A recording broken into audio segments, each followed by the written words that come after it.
renting, leasing, whatever.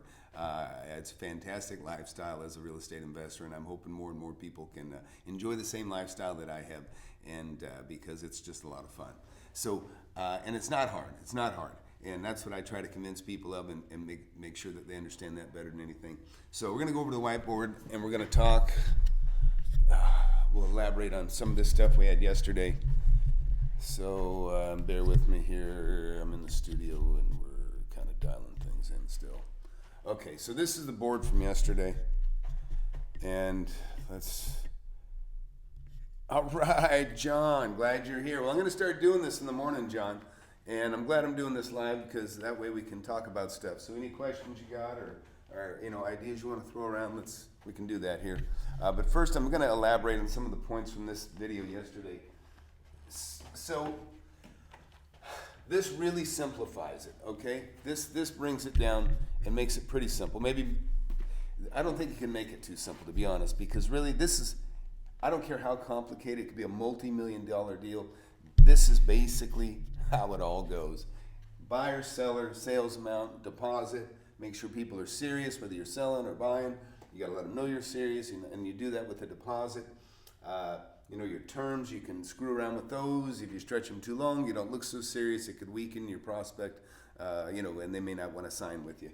So, the more money you have, the more power you have, the quicker you can close.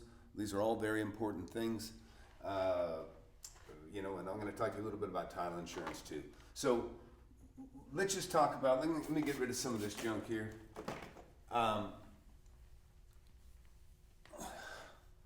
Okay. So first of all, the parties of the contract. We got the buyers and the sellers. Now sometimes that can mean, you're buying from a corporation. Doesn't matter. People are making the decisions. It really doesn't matter. Now, people always are real curious about assignments. I've made a lot of money assigning property, and I know that's what a lot of you want to do. So we'll talk about assignments for a minute, okay? Because that kind of ties into buyers and sellers. Now, used to be, you'd kind of be fearful to go into a contract with your name if you have the intention of flipping it to somebody else. I get mixed signals. I've never had a problem. So I used to be a little bit concerned about writing. So you can write, if I'm going to buy it as a buyer, I can write, Tom and or assignee. Okay. You don't have to do that, okay? In my opinion, you don't have to do that. I've done it, but I worry that I'm making the seller nervous that I'm going to flip the property. That can cause some people to be alarmed that maybe they're selling it too cheap if they think you're going to flip it, right? Well, every escrow office I've dealt with so far, they all, except for maybe one a long time ago, you can assign it. You're making a deal of buying it, especially you can assign it to any entity that you own, but you can assign the deal to somebody else. They can take your place. So I don't worry too much about writing and or assignee anymore. I just don't. If I might do it if I feel there's no issue with it, it's not going to make the seller nervous, then I don't worry about it. But so depending on how powerful you feel, I would just not worry about it. If you find a property that's a great deal, 35% under, 30% under market, whatever, I mean, that's what I always shoot for. I'm just going to write it in my name. And I know that I can close it anyways, but nobody's going to balk at it and say, because it doesn't change any of the they can't stop you. I don't think they can stop you legally from assigning it. So don't worry about it. So, but if you really want to concern about it, just write your name and or assigns or assignee. And I mean, I've done this just simply because I don't know what entity. I've got like 16, 17 different entities, all own real estate and different things that and my kids, and especially I have some kids that are over 18, I got some that are younger. Kids can't own real estate. So you can always explain this away by saying, look, I may assign this to a partnership that has my kids in it. I can't put all their names down. So obviously, most states, children under 18 can't own real estate, but what they can own is they can own a part of a limited partnership or an LLC that owns real estate. So Everything I buy, it's never in my name. It's in the name of an entity, and right now, if you're just starting, don't worry about it. But the more you have, the more kids you have, the more you'll be concerned with that. Some people use it for asset protection. Others just simply use it for estate planning. Because if I die, you want it to go to your kids, and you want it maybe in the proportions that you want it to go to. So anyhow, so back on the contracts for a minute. So when it comes to buyer and seller, obviously the names go down, or the name of the entity that you're going to buy. Like mine might be McKay Family Trust, or Tom Family Trust, or or ABC Family Trust. Doesn't matter. So on the sale amount, of course, that's obvious what you're purchasing the property for. Now deposits. I know some of you want to get it with as little as possible, and that's fine. But so whatever it is, it doesn't matter. The deposit's a deposit. But sometimes you're going to put a deposit down, and you're going to make it non-refundable. Okay, not always, but sometimes you make it non-refundable. After the contingency period.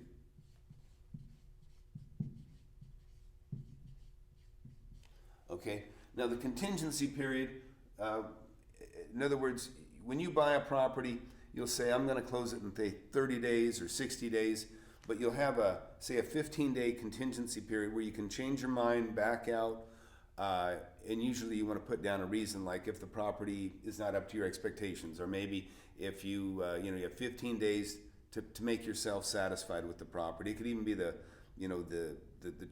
terms and conditions relating to the title. Maybe you want to see if there's any easements, or so you can make it subject to the title report. That's usually what I do. I just write 15-day,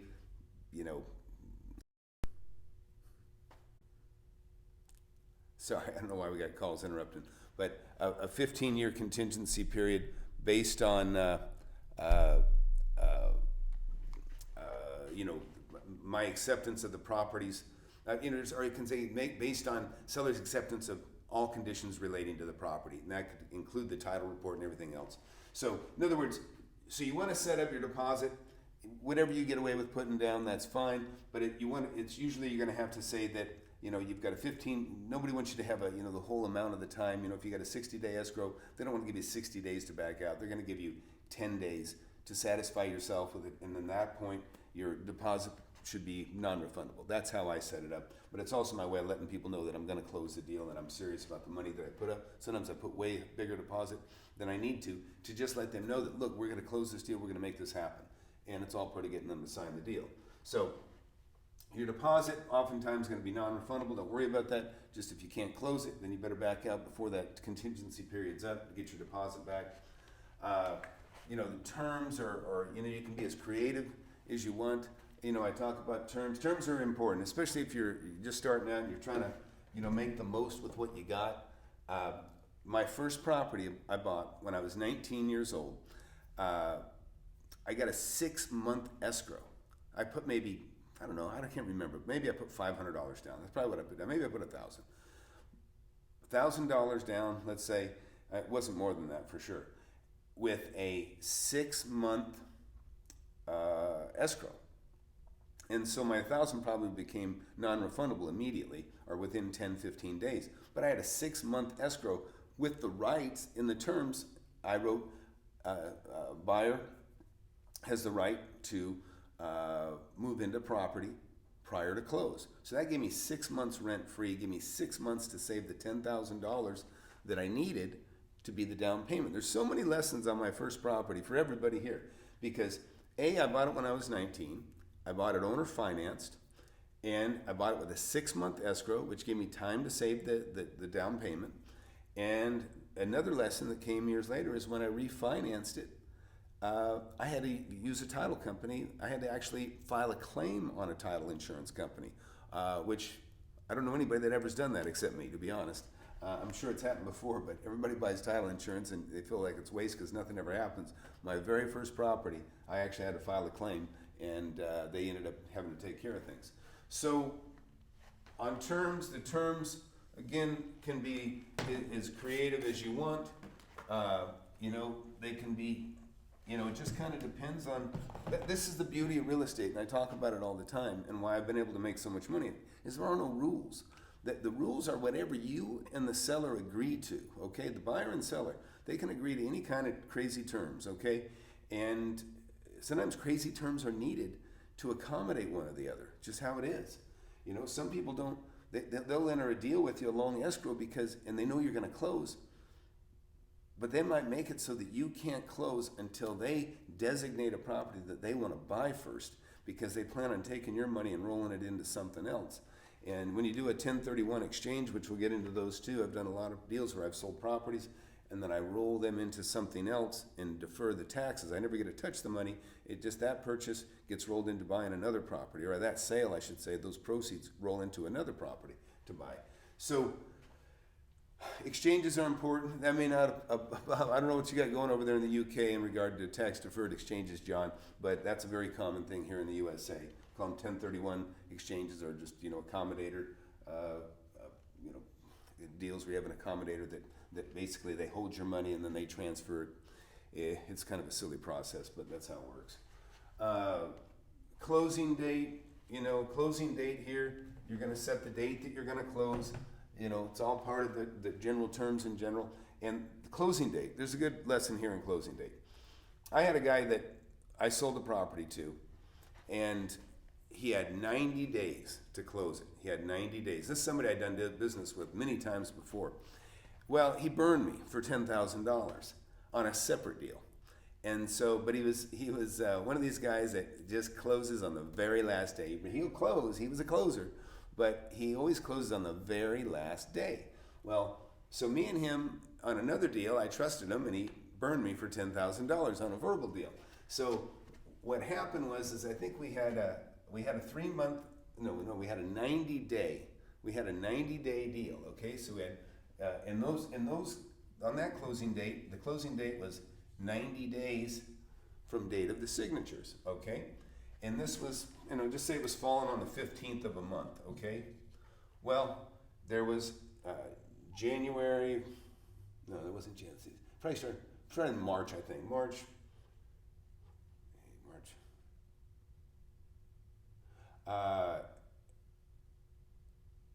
March, April, May. Anyways, one of those months had, one of the 3 months within the, he just automatically thought 90 days on the 15th, he thought, 30 equals 90. He thought he was going to close on the 15th. From the 15th, our deal started, to the 15th of the month, 3 months later. What he didn't realize is there was a 31 in between here, okay? One of these months had 31 days, so we had, let me get that a little clearer. So it was 30, 31, 30, okay? We had a 90-day deal. So, but in his mind, he just was instantly thinking 30 days, 30 days, 30 days. Well, contractually, he needed to close on the 14th, okay? The 14th. So when he burned me for $10,000, I just said, okay, well, I'll deal with that in the future. And so what happened was, on the 14th, he didn't close. On the morning of the 15th, when he planned on bringing in his money, I canceled the deal. I canceled it. I said, kill this deal. Seller has not fulfilled his obligations, or buyer has not fulfilled his obligations. This deal is closed. And he freaked out. And what do you think happened? He needed to close that deal. And so I told him, I said, well, let's sweeten the deal up. We're gonna get another 10 grand on this deal for sure. And so that's how I recovered my 10 grand. I might have even punished him for another 10 plus. But the bottom line is I got my 10 grand. But contracts mean something. Contracts mean something. So be very careful. You just understand your contract. But this deal here, if I didn't want to sell it, I didn't have to. But anyhow, I used it to recover 10 grand that he had kind of taken from me. Okay, so title insurance. That's what's neat also about my first deal is that I refied this property about 5 years later, and the property that was owner carried, it was done in what you call it, an AITD, okay? AITD. Now this is way more information than you probably need. Certainly, you may never run into this, but I'm sharing it with you, just a little extra.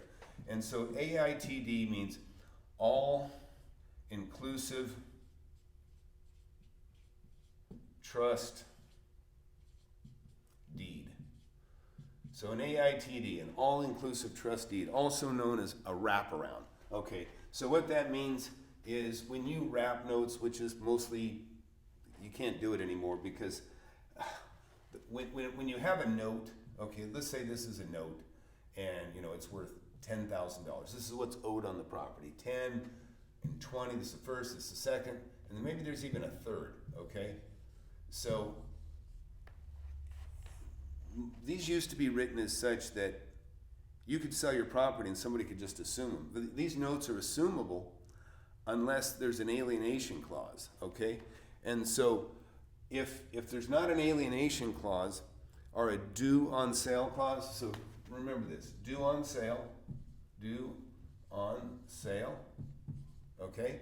Also known as an alienation clause,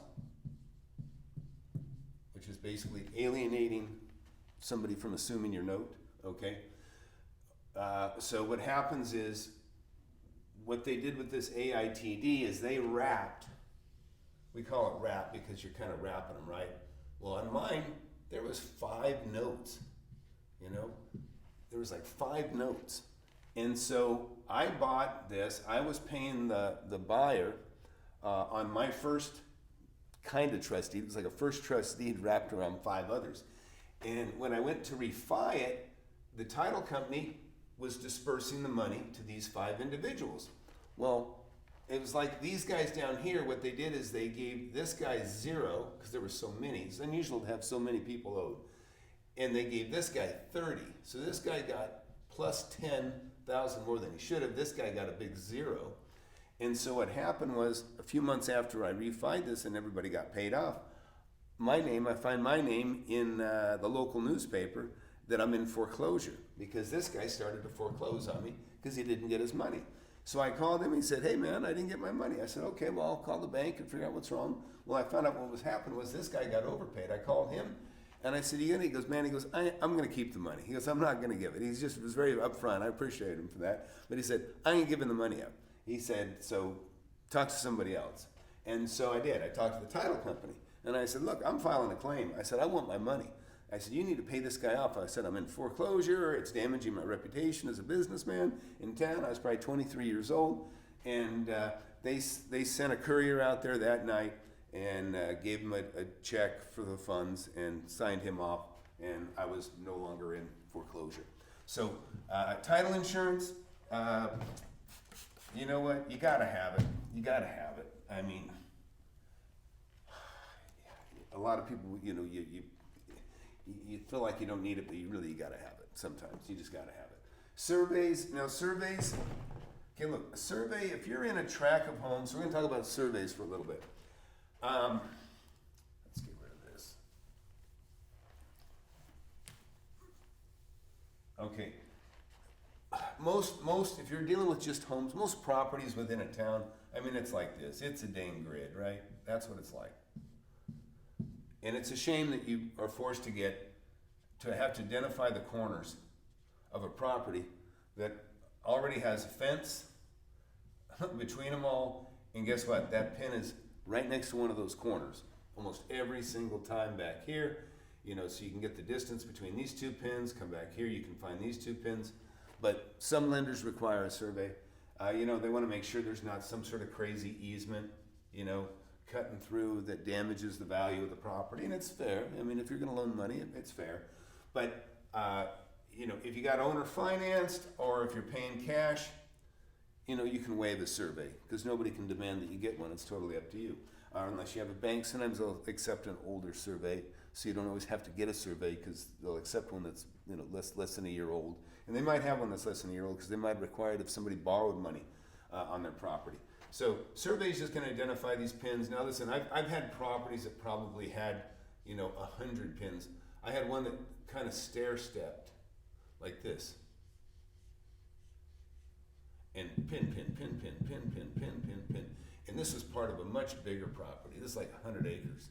And what there was is there was a creek here.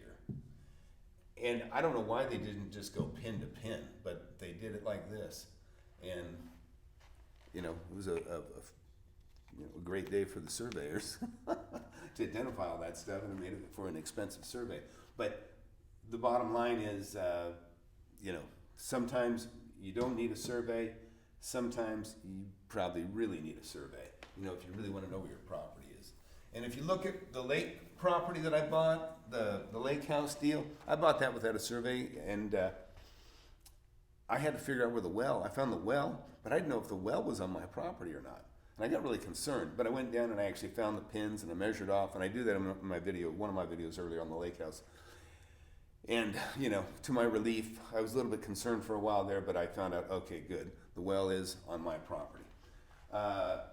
So we've got due on sale clause. We've got, we talked about that, the alienation clauses. This is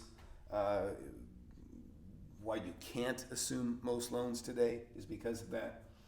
And let's look at some of your questions. Give me a second here. Let's see.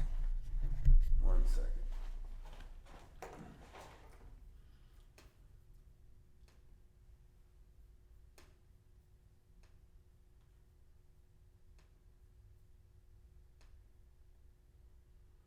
I'm still here, guys. Hang on.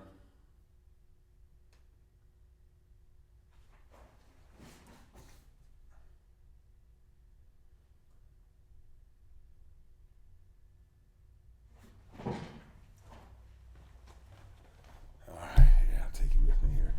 I think I abandoned you.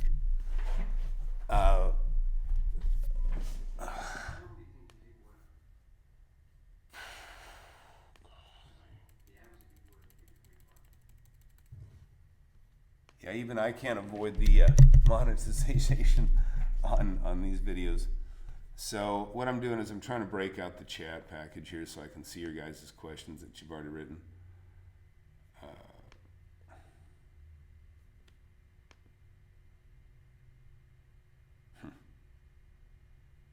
Great. All right. It doesn't matter anyways. All right. So John, UK market has different rules, you say? You need 25% of the purchase price to get the mortgage after you buy your first property, and the time limit is what you agree on completion. Okay, so you still have some flexibility there.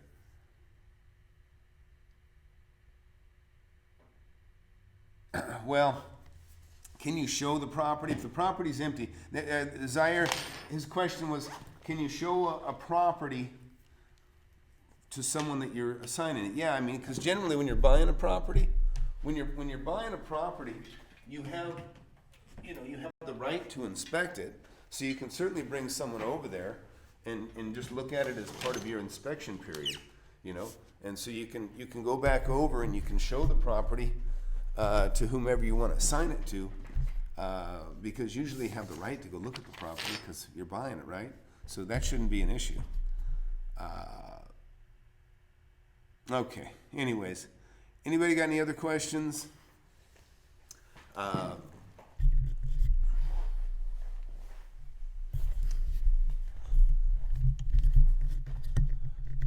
right.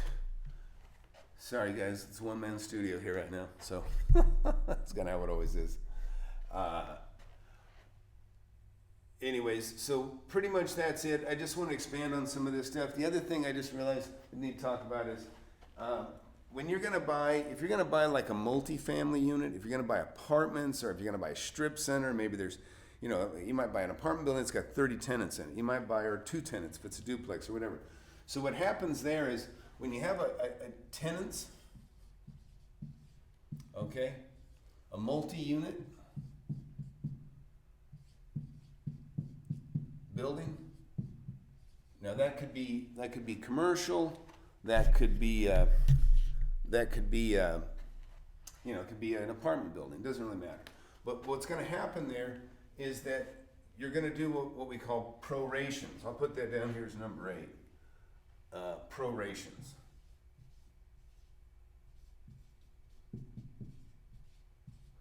And so what that means is you're going to take rents and prorate to the closing period. So in other words, if people are paying rent on the 1st and through 30th, and you close on the 15th, well, then they have 6 months rent, or I'm sorry, they have half that month's rent paid that's going to pass to you as the new owner. When you're the new owner, whatever rents have been paid, you're entitled to those from the day of ownership to the end of that rental period. So if they paid for 30 days rent for the 1st to the 30th and you buy it on the 15th, then you have half a month's rent due to you on the day of close. So you might have 60 units and $500, so that's 30,000. You're going to get 15,000 of that is going to be your proration in that situation. The other thing is, all these tenants, they have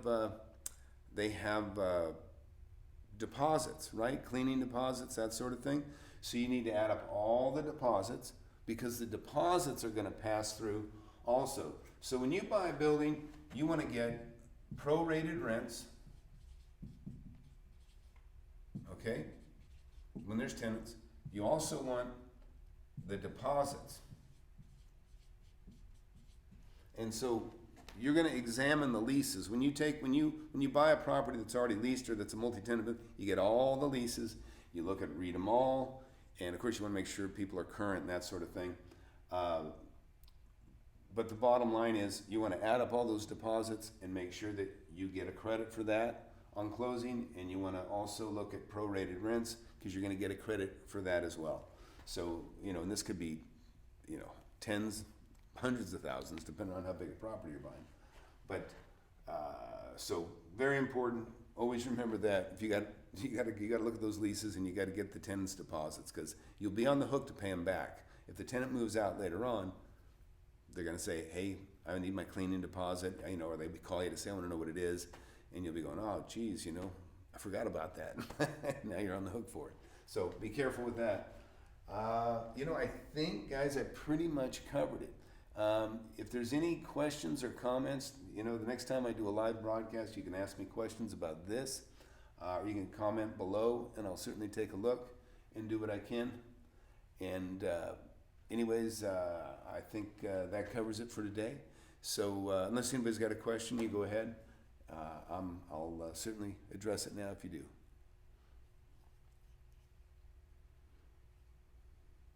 All right, I think we covered it then. You can always come back later on, guys. Anyhow, thanks for watching Flip Anything USA, and be sure to write me to get that free app. I'm just finishing it up for the iPhone now, and I have it done for the Android, but I'm not going to give it out until I can give 1,000 away at once. So please share, subscribe, but especially share, and especially like and subscribe, and be sure to hit that bell if you want notifications. And I know notifications drive you crazy, but at some point you're going to want that, because I'm going to be, the people that are most engaged are going to get that, going to get the app first. So thanks, John. Appreciate you tuning in. Everybody else, Flip Anything USA or UK, and that's it for now. We'll catch y'all later. Thanks.